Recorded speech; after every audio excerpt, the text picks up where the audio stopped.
Hi, I'm Adam Ehal, and welcome to the second episode of Science Learning the Hard Way. We'll get to this Jenga game in a minute, but first, take a look at our beautiful planet. Planet Earth is a collection of ecosystems that exist in a delicate balance. When allocating environmental significance, land conservation is often first priority. As land dwellers, it's easy to forget that 70% of the Earth's surface is covered with water. This episode, we're going to talk about an ecosystem that bridges both land and water and is being pushed to extinction from man's desire for exotic excitement. Of course, I'm talking about Earth's most beautiful habitat, coral reefs. Like I said earlier, Earth is a water planet.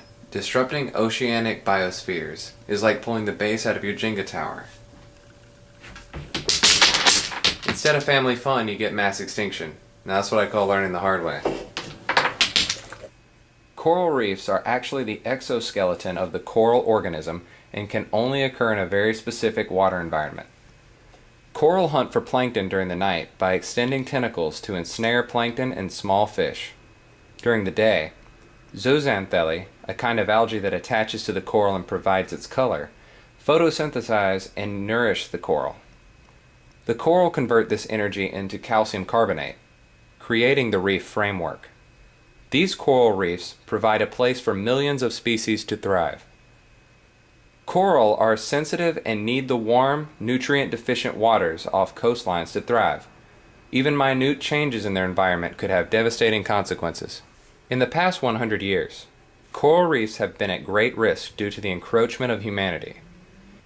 In Southeast Asia, home to the largest and most diverse coral environments in the world, human activity has put 80% of the local coral species on the endangered species list. The most prevalent danger facing the reefs in the Coral Triangle are the destructive fishing practices that fuel the local economies. Over the past 50 years, demand for tropical fish has exploded across the world and has placed an incredible stress on the impoverished communities that rely on the reef to supply their basic needs. Local fishermen turned to dynamite fishing to meet demand, but this was quickly outlawed by local governments and replaced with a much quieter but equally destructive method, cyanide fishing. Fishermen with almost no protective gear enter the water and squirt a sodium cyanide solution into the water. The cyanide solution, when in contact with the target, will asphyxiate the reef-dwelling tropical fish, stunning them, allowing for easy collection. The cyanide will generally kill the smaller fish immediately and irreparably damage a large percentage of the collected fish. Despite the inefficient yet effective capture of the elusive tropical fish, the cyanide solution also causes a slow death for the coral reef. The chemical interaction between the cyanide and the coral reef causes the coral to expel its algae and die in a process known as bleaching. Coral reefs only cover about 2% of the Earth's surface, but they contain the widest variety of life on the planet. Reefs act as an intermediary between the land and sea, and their continued destruction will disrupt the tenuous balance of our planet's ecosystems.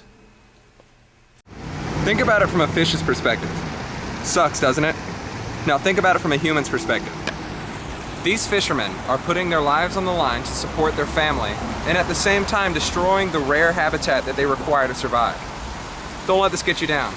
Currently, there are efforts to replenish these dying coral populations. The first step is education. The second step is not allowing these destructive practices to continue, or else we may end up learning the hard way. Hope you enjoyed episode 2. If you have any submissions, send them to science@lthw@gmail.com. Next week we're going to talk about the fall of the Roman Empire and my favorite, some chemistry.